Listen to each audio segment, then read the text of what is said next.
oxygen family. They occur naturally when combined with others you see. It's important to you, it's important to me. They make the air we breathe. Do do do do do do. Compounds of the covalent kind are formed with other elements in time. Yeah, ooh, it is what they do.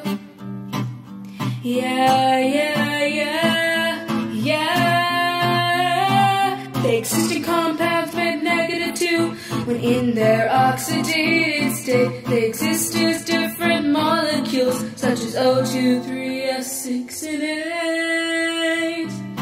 SCA, isn't that great?